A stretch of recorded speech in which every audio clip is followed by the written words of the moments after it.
ஓம் ஸ்ரீ கணேசாய நமः. விநாயக புராணம் சாப்டர் 44. துராசனை அடக்கிய வக்ரதுண்டர். பத்மகம் என்றொரு பட்டணம் இருந்தது. பிரம்மாசுரன் என்பவன் கைலாசநாதனை குறித்து வெகுகாலம் கடும் தவம் இருந்தான். ஈசனும் அவன் பக்திக்கு மெச்சி அவன் முன்பு தோன்றி அவனுக்கு வேண்டிய வரங்களை கோருமாறு கூறினார். அசுரன் சிவபெருமானின் பாதங்களில் நெடுஞ்சாங்கிடையாக விழுந்து பணிந்து, சுவாமி, அடியேனுக்கு ஒரு வரம் தேவை. எவர் தலையில் நான் என் கையை வைக்கிறேனோ அவன் உடனே பஸ்மமாகிவிட வேண்டும் என்றான். ஈசனும் அவன் கோரிய வரத்தை அருளினார். அப்போது அவன் மீண்டும் அவரை பணிந்து, சுவாமி, நானும் ஏதோ கேட்டேன், தாங்களும் அதை கொடுத்து விட்டீர்கள். அது பலிக்கக்கூடியதா இல்லையா என்பதை பரீட்சை செய்து பார்க்க வேண்டுமல்லவா என்று சொல்லியபடி அவரது சிரத்திலே தன் கையை வைக்க நெருங்கினான். ஈஸ்வரன் சட்டென்று அங்கிருந்து மாயமாக மறைந்தார். அவரை எப்படியும் விடுவதில்லை என்ற உறுதியுடன் பிரம்மாசுரன் ஈசனை தேடி சகல லோகங்களும் அலைந்தான். பிரம்மாசுரன் சிவபெருமானிடம் வரம் பெற்றதும் அதை பரிசோதிக்க அவரது முடிமீது தன் கையை வைக்க சென்றதும் அவர் மறைந்து விட்டதால் அவரை தேடி சகல லோகங்களையும் சுற்றி வருகிறான் என்பதையும் விஷ்ணு அறிந்தார். ஈஸ்வரனை காண முடியாத ஆத்திரத்திலே அவன் சகல புவனங்களையும் அழிக்கத் தொடங்கி விடுவான் என்பதை உணர்ந்தான். உடனே சர்வ லட்சங்களும் பொருந்திய மோகன வடிவுடன் பெண் உருக்கொண்டு புறப்பட்டார். ரதி தேவியே நானே, தலை குனியும் அழகுடன் மேலாடை காற்றிலே நழுவி விழ பிரம்மாசுரன் முன்பு மோகினியாக மகாவிஷ்ணு தோன்றி அவன் உள்ளத்தை சுண்டி இழுத்தார். காமவசப்பட்ட அசுரன் அவள் அழகை கண்டு மோகித்து அவளை அப்போதே அடைந்து இன்பம் பெற வேண்டும் என்று துடித்தான். வெகு நேரம் அவனை திரும்பி கூட பார்க்காது அலை கழித்து தன் பின்னாலேயே வர செய்து அவன் உள்ளத்தை அனலிலிட்ட புழு போல் காம வேதனையால் துடிக்க செய்தாள் மோகினி. ஏ பெண்ணே, நீ யார்? தேவலோக மங்கையா அல்லது பூலோகத்து பெண்தானா? இத்தனை அழகிய வடிவத்தை நான் இதுவரை பார்த்ததே இல்லை. என்னை பார், உன் அழகிய உடலை தழுவ என் கரங்கள் துடிக்கின்றன. சகல புவனங்களிலும் எனக்கு இணையானவன் கிடையாது. தேவர்களும் என்னை கண்ட மாத்திரத்திலேயே நடுங்கி தலை குனிவார்கள். என்னை அடைவதால் சகல லோகங்களிலும் எல்லாராலும் கொண்டாடப்படுவாய். இன்னும் பலவாறாக அவன் அவளை புகழ்ந்து நெருங்கினான். மோகினியும் கொஞ்சம் கொஞ்சமாக அவன் உள்ளத்தை தன் பால் இழுக்க செய்து தனக்காக அவன் எதையும் செய்யக்கூடிய நிலையில் அவனை கொண்டு வந்து வைத்தாள். பின்னர் அவனை நெருங்கி, அசுரேந்திரா, தங்கள் மகிமையை நான் நன்கு அறிந்துள்ளேன். அதன் காரணமாகத்தான் தங்களை தேடி இங்கு வந்திருப்பதும் என்றாள். மோகினியின் வார்த்தைகள் அசுரனின் உள்ளத்தை கிறுகிறுக்க வைத்தன. அசுரேந்திரா, தங்கள் மனோவிருப்பத்தை நான் நன்கு உணர்கின்றேன். தங்களை அடைவதன் மூலம் சகல புவனங்களிலும் கொண்டாடப்படும் பாக்கியம் எனக்கு கிட்டுவதானது. நான் பூர்வ ஜென்மத்தில் செய்த பூஜா பலன்களே. ஆயினும் ஒரு விஷயம். என்ன? உனக்கு என் பராக்கிரமத்தில் ஏதேனும் சந்தேகமா? வானத்தை வில்லாக வளைக்கட்டுமா அல்லது தேவேந்திரனை உன் பாதத்தில் வந்து பணிய செய்யட்டுமா? உனக்கு என்ன சந்தேகம்? அசுரேந்திரா, ஒன்றும் பிரமாதமானதல்ல, சிறிய விஷயம்தான். நான் கொஞ்சம் ஒருவருக்கொருவர் ஒத்து நடந்து கொண்டால் அந்த தடையை நீக்கிவிடலாம். பெண்ணே, நம் இருவருக்கும் இடையே உள்ள தடை என்ன? அதை சொல்வதற்கு என்ன தயக்கம்? பிரமாதமானது ஒன்றுமில்லை. நானோ ஒரு நடன மாது. எனக்கொத்த திறமை உள்ளவரைத்தான் அடைவது என்ற பிரதிஜை கொண்டிருக்கிறேன். அதனால்தான் நான் தயங்குகிறேன். தாங்கள் என்னை போன்ற நடனத்தில் தேர்ச்சி பெற்றவராயின் தங்களை அடைய எனக்கு ஒரு தடையும் இல்லை. மோகினியின் வார்த்தைகளை கேட்ட அசுரன் கடகடவென்று சிரித்தான். பெண்ணே, இதற்குத்தானா தயங்குகிறாய்? இப்போதே என் திறமையை காணலாம். ஆடத் தொடங்கு என்று சொல்லியபடி அபிநயம் பிடித்தான். மோகினி உற்சாகம் மிகுந்தவளாய் நடனம் ஆடத் தொடங்கினாள். அவள் அபிநயத்துக்கேற்ப அசுரனும் அபிநயம் பிடித்து ஆடினான். அண்ட சராசரங்களும் கிடுகிடுக்க நாற்புறமும் சுழன்று அவர்கள் ஆடும் வேகத்தில் உலகமே சுழன்றது. ஆட்டத்தின் நடுவே மோகினி கைகளால் அநேக விதமான அபிநயம் பிடித்தாள். அசுரனும் அவளுக்கு போட்டியாக அபிநயம் பிடித்து வந்தான். சற்றென்று மோகினி தமது கையை தலையில் வைத்தாள். ஆட்டத்தின் சுவாரஸ்யத்திலும் அவள் அழகிலும் உணர்ச்சி வசப்பட்டு இருந்த அசுரன் தான் வாங்கிய வரத்தை மறந்து தனது கையை தலையில் வைத்தான். அடுத்த கணம் அவன் பஸ்மமாகிவிட்டான். மாசுரன் மகன் துராசதன் என்பவன் தந்தை வஞ்சகமாக அழிக்கப்பட்டார் என்பதை கேட்டதும் பழிக்கு பழி வாங்கும் என்று சீறி எழுந்தான். நேராக சுக்கராசாரியரிடம் சென்று, சுவாமி, தாங்கள் தான் எனக்கு ஒரு உபாயம் சொல்ல வேண்டும். வஞ்சகமாக என் தந்தையை கொன்று விஷ்ணு முதலான தேவர்களை வென்று அவர்களை கொடுமைக்கு ஆளாக்கினால் தான் என் தந்தையின் ஆத்மா சாந்தி அடையும் என்று கேட்டான். சுக்கராச்சாரியரும் அவனுக்கு பஞ்சாட்சர மந்திரத்தை உபதேசித்து சிவபெருமானை குறித்து தவம் செய்து அவரிடம் ஏராளமான வரங்களை பெறும் வருமாறு சொல்லி அனுப்பினார். துராசதன் அவ்வாறே சிவனை குறித்து தவமிருந்து அவனிடமிருந்து விஷ்ணு முதலான தேவர்களால் தனக்கு அழிவில்லை என்றும் மற்றும் பல வரங்களையும் கோரி பெற்றான். உடனே அரக்கர்கள் அவனிடம் வந்து கூடினர். முகுந்தம் என்ற பட்டணத்தை தனது இருப்பிடமாக கொண்டு அவன் அசுர சேனைகளை ஏவி மூவுலகங்களையும் வெற்றி கொண்டான். அவன் வருகிறான் என்ற செய்தியை கேட்டதுமே தேவாந்திரன் அமராவதியை விட்டு காசிக்கு ஓடிவிட்டான். அவ்வாறே விஷ்ணுவும் பிரம்மதேவனும் அவனை எதிர்க்க முடியாது இதர தேவர்களுடன் காட்சி தேத்திரத்திலிருந்து விஸ்வநாதரிடம் சென்று சரணடைந்தனர். சகல லோகங்களையும் தன் வசப்படுத்திய துராசதன் காசியிலே தேவர்கள் ஒளிந்திருக்கின்றனர் என்பதை அறிந்து அங்கு சென்றான். ஈஸ்வரனும் அசுரனும் அழிவுகாலம் நெருங்கவில்லை யாதலால் தேவர்களை அழைத்து கொண்டு கேதாரம் என்னும் இடத்திற்கு போய்விட்டார். தேவர்கள் ஓடி ஒளிந்து விடவே அசுரன் காசி நகரத்திலேயே இருந்து கொண்டு அட்டகாசத்துடன் ஆட்சி நடத்தி வந்தான். தேவர்களுக்கு அவிர்வாகம் கிடைத்து வருவதாலும் அவர்கள் வலிமையுடன் இருக்கின்றனர் என்பதாலும் முனிவர்களை அடித்தும் துன்புறுத்தியும் யாகசாலைகளை துவம்சம் செய்தும் யாகங்களை நடைபெறாது செய்தான். அதனால் தேவர்கள் மிகவும் வாடினர். அவர்கள் அனைவரும் ஒன்று கூடி பிரம்மதேவனை துதித்து தங்களுக்கு விடுவு காலமே கிடையாதா என்று கேட்டனர். பிரம்மதேவனும் பார்வதி தேவியாரிடமிருந்து விநாயக பெருமான் அவதரித்து அசுரனை சம்ஹரிக்கப் போகின்றார், அப்போதுதான் உங்களுக்கு துன்பம் நீங்கும் என்றார். தேவர்கள் மனத்தாலேயே பார்வதி தேவியை துதித்து ஆராதிக்க தேவியும் அவர்கள் முன் தோன்றினாள். பராசக்தி, தயாபரி, அம்மா, அசுரனுக்கு பயந்து நாங்கள் வெளியே தலை காட்ட முடியாது பதுங்கியிருக்கின்றோம். எங்களுக்கு கிடைத்து வந்த அவிர்வாகம் முதலியன கிடைக்கக்கூடாது என்பதற்காக அவன் பூலோகத்திலே முனிவர்களை வதைத்தும் மடித்தும் யாகங்களை செய்ய முடியாது தடுத்தும் வருகிறான். கருணா கடாட்சி, நாங்கள்தான் எங்களை ரட்சித்து அருள வேண்டும் என்று பிரார்த்தித்தனர். தேவர்களின் துயரங்களை கேட்கும் போது தேவியின் உள்ளத்தில் கோபம் எழுந்தது. அதே நேரத்தில் அவளது திருமுகத்திலிருந்து 5 முகங்களோடும் 10 கைகளிலும் ஆயுதங்களை ஏந்தியவராக விநாயகர் அவதரித்தார். உடனே அவள் சீற்றம் தணிந்தவளாய் குழந்தையை எடுத்து அணைத்து வக்ரதுண்டர் என நாமமிட்டாள். அவருக்கு சிங்கத்தை வாகனமாக கொடுத்தாள். தேவர்கள் பல வகையிலும் மகிழ்ச்சி கொண்டு வக்ரதுண்டரை பூஜித்தனர். தேவாதி தேவா, துராசதன் கொடுமை தாங்காது நாங்கள் அவதிப்பட்டு வருகிறோம். அவன் தங்கள் கைகளாலேயே அழிய வேண்டும் என்றிருப்பதால் துஷ்ட நிகிரகம் செய்து எங்களை காப்பாற்ற வேண்டும் என்று பிரார்த்தித்தனர். வக்ரதுண்டர் அவர்களுக்கு அபயமளித்து அசுரனை வதைக்க சதுரங்க சேனையோடு புறப்பட்டார். அவர் யுத்தத்துக்கு வரும் செய்தியை தூதுவர் மூலம் முன்னதாக அறிந்த அசுரனும் தன் படைகளுடன் நகருக்கு வெளியே அவரை எதிர்நோக்கி காத்திருந்தான். தேவகணங்கள் அதி உக்கிரமாக அசுரர் வீரர்களின் மீது பாய்ந்து குற்றூரையும் குயிலை உயரமாக அவர்களை சிதற அடித்தனர். வக்ரதுண்டர் அசுரனை பார்த்து, துராசதா, நீயோ சிவபெருமானை ஆராதித்து ஏராளமான வரங்கள் பெற்றிருக்கின்றாய். அவை அனைத்திற்கும் பழுதுபட்டு போகும்படி ஏன் தேவர்களை வதைக்கிறாய்? இப்போதே என்னை சரணடைந்து மன்னிக்கும்படி வேண்டினால் உனக்கு அளவற்ற ஐஸ்வர்யங்களை அளிக்கிறேன். அதை கேட்ட துராசதன் எள்ளி நகையாடினான். அடே சிறுவனே, நீயா எனக்கு சகல ஐஸ்வர்யங்களையும் அளிக்க வல்லவன்? என்னை யார் என்று உணராது பேசுகின்றாய். விஷ்ணு பிரம்மாதி தேவர்கள் என்னை கண்டு அஞ்சி ஒளிந்திருக்கின்றனர். அவர்களால் ஆக முடியாத காரியத்தை பாலனாக நீ நிறைவேற்றப் போகிறாயா? பார்ப்போம் அதையும் என்று சொல்லி பானங்களை அள்ளி சொரிந்தான். அவனது பானங்களால் அடிபட்டு பூதகணங்கள் பின்னடைந்தன. வக்ரதுண்டர் பெரும் கோபம் கொண்டு அசுரனுக்கு அவ்வளவு ஆணமா என்று மழு ஆயுதத்தால் அவனை தாக்கினார். வஜ்ரதேகம் படையிருந்த அவன் உடலில் அங்கு சிறிது காயம் கூட உண்டாக்க முடியவில்லை. எங்கே உன் பராக்கிரமம் என்று கொக்கரித்தவனாய் வாளை சுழட்டி அவர் மீது பாய்ந்தான் அசுரன். பகவானும் அவன் வீச்சுகளை மழுவால் தடுத்து விலக்கி அவன் நெற்றியில் ஓங்கி கொத்தினார். நெற்றி பிளந்து இரத்தம் ஆறாக பெருகியோட மயங்கி விழுந்தான் அசுரன்.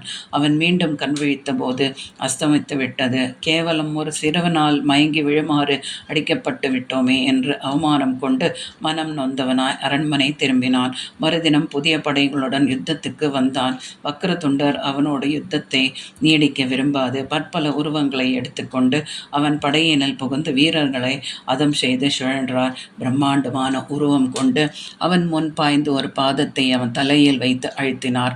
பகவானின் திருவடி அவன் சிரத்தில் பட்ட மாத்திரத்திலேயே அவனிடம் குடிக்கொண்டிருந்த அஞ்ஞானம் விலகிவிட்டது. பகவானை துதித்தான். வக்ரதுண்டரும் அவன் மீது கருணை கொண்டு, துராசதா, இனி காசி நகரத்தில் மேற்கு பக்க வாசலில் எமது காலடியில் இருந்து இவ்வூரில் பாதகங்கள் செய்யும் துஷ்டர்களை அடக்கி வருவாயாக என்று அறிவித்தார். இன்னொரு கர்ப்பத்திலே சுவாயம்பு மனு என்றொரு சக்கரவர்த்தி இருந்தான்.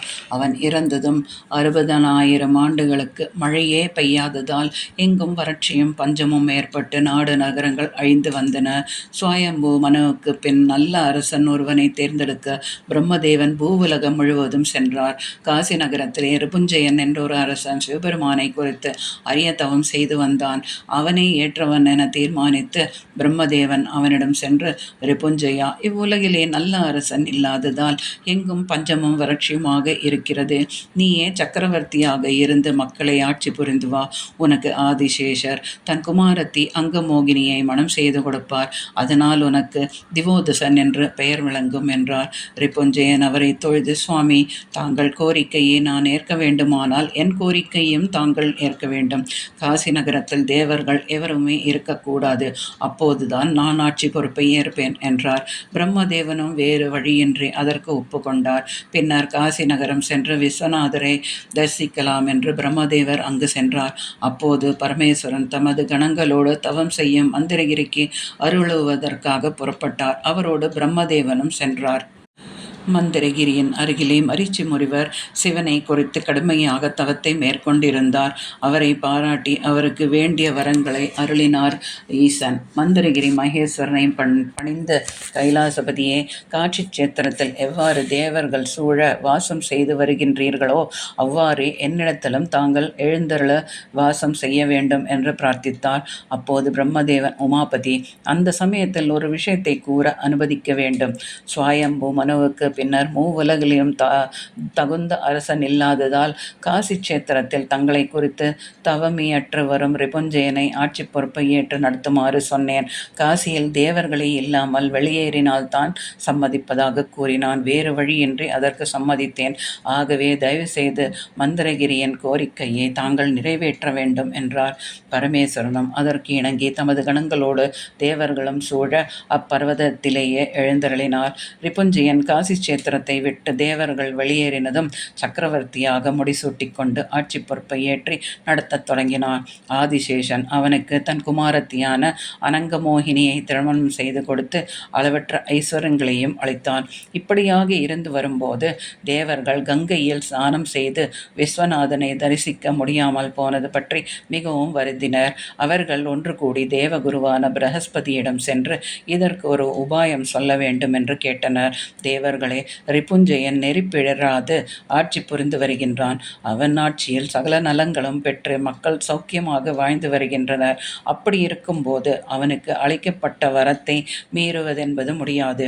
ஆகவே அவன் ஆட்சியில் குறைபாடு ஏற்பாடுமானால் அவன் பெற்ற வரம் பயனின்று போகுமாறு செய்யலாம் என்றார். அதை கேட்ட தேவேந்திரன் அக்னி தேவனை அழைத்து காசி நகரத்தில் நுழைய வேண்டாம் என்று சொல்லிவிட்டான்.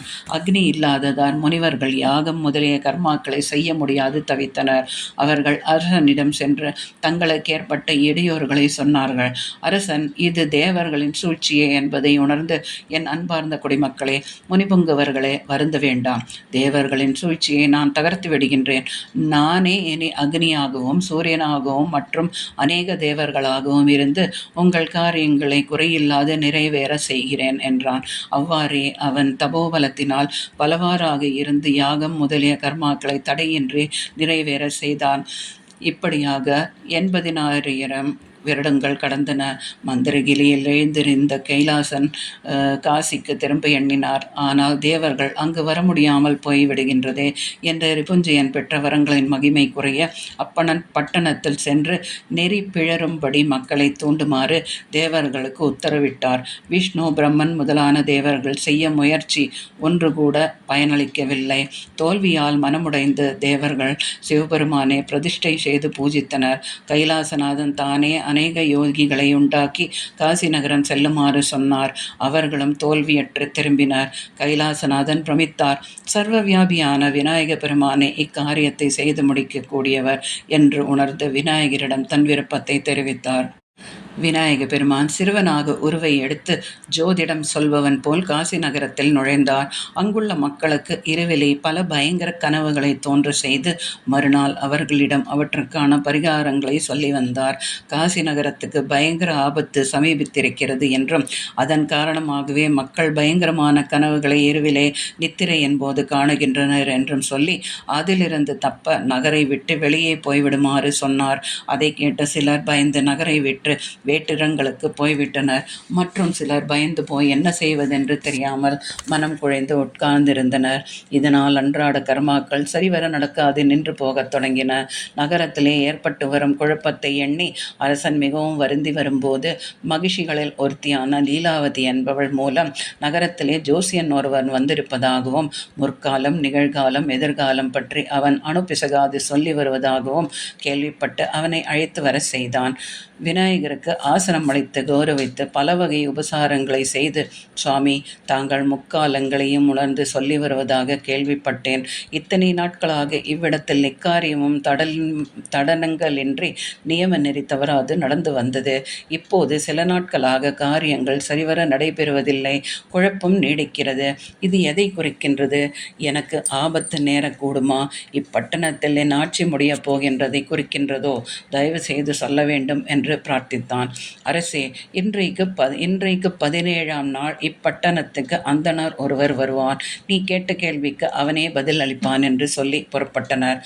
விநாயகர் காசி நகரம் சென்று வந்த விவரத்தை அறிந்த பரமேஸ்வரன் மகாவிஷ்ணுவையும் லக்ஷ்மியையும் பிற மதத்தவர்களாக சென்று காசி நகரத்தில் அனாசரத்தை பெருக்குமாறு அனுப்பினார். அவர்களும் நகரத்துக்கு வந்து மக்களிடையே அனாசரம் பரவும்படியான காரியங்களில் ஈடுபட்டனர். விஷ்ணு அப்பட்டணத்தில் உள்ள ஆண்களிடையே சென்று, நீங்கள் யாகம் செய்யும் முறை சரியல்ல. பகவானை குறித்து செய்யும் யாகத்துக்கு பலி கொடுக்க வேண்டிய அவசியம் என்ன? அது புண்ணியமாகாதே, பாவமல்லவா சம்பவிக்கிறது. உயிர்வதைக்கு மறுபிறவியில் எத்தனை தீதான ஜன்மங்கள் எடுக்க வேண்டும் தெரியுமா என்றெல்லாம் சொல்லி அவர்கள் மனம் மாறும்படி செய்தார். அவ்வாறே லக்ஷ்மி பெண்களிடையே சென்று கற்பத்தன்மை குறையுமாறு அவர்கள் மனத்தை இன்பத்திலே செல்ல திருப்பி தன் புருஷனை தவிர இதர ஆடவர்களிடமும் இன்பம் அனுபவிக்குமாறு தோன்றினாள். இப்படியாக பட்டணம் முழுவதும் சுற்றி 17ஆவது தினம் விஷ்ணு அரசன் அரண்மனையை அடைந்தார். முன்னர் ஜோசியரால் சொல்லப்பட்ட அந்தணர் அவராகத்தான் இருக்க வேண்டும் என்று தீர்மானித்தவராய் அவரை உபசரித்தான் அரசன். யோக பலத்தால் வந்திருப்பவர் யார் என்று அரசனுக்கு தெரிந்துவிட்டது. சுவாமி, தாங்கள் யார் என்பதை அறிந்து கொண்டு விட்டேன். நான் லக்ஷ்மி பிரியரான மகாவிஷ்ணுவை என்னை தேடி வந்திருப்பதானது நான் செய்த பாக்கியமே அன்றி வேறொன்றுமில்லை. தாங்கள் தரிசனத்தால் எனது அஞ்ஞானம் நீங்கிவிட்டது. இவ்வளவு காலமாக விஸ்வநாதரை தரிசிக்க கூடாதென்றும் காசி நகரத்துக்கு வரக்கூடாதென்றும் தேவர்களை தடுத்து நிறுத்தியிருந்தேன். விநாயகர் 17 நாட்களுக்கு முன்பு இங்கு வந்து என் அறியாமையை போக்க வித்திட்டு சென்றார். இன்று தங்கள் திவ்ய தரிசனத்தால் அது நிறைவேறியது. தேவர்களை விரோதித்து கொண்டு எவருமே பிழைத்ததில்லை. அவன் எப்பேற்பட்டவனாக இருந்த போதிலும் சரி, தயவு செய்து என் பிழையை மன்னித்து நான் மேற்கொள்ள வேண்டிய பரிகாரம் தெரிவிக்க வேண்டும் என்று வேண்டினான். மகாவிஷ்ணுவும் தயவு தமது சுய உருவை அவனுக்கு காட்டி, திவோதாசா, மந்திரகிரியில் இருக்கும் கைலாசநாதன் தம்முடைய கணங்களோடும் தேவர்களுடனும் இத்தலத்தில் எழுந்தருள எண்ணுகிறார். அவருக்கு இத்தலத்தை அளித்தாயானால் நீ செய்த பிழைகள் தானே மறைந்துவிடும் என்று சொல்லி சென்றார். திவோதாசன் பெருமகிழ்ச்சி கொண்டு காசி நகரத்தை கைலாசபதிக்கு அளித்தான். தன்னிடம் உள்ள அளவற்ற ஐஸ்வர்யங்களில் பாதியை பகவானுக்கு ஒதுக்கி அதை கொண்டு அவருக்கு சிறந்த ஆலயம் ஒன்றை எழுப்பினான்.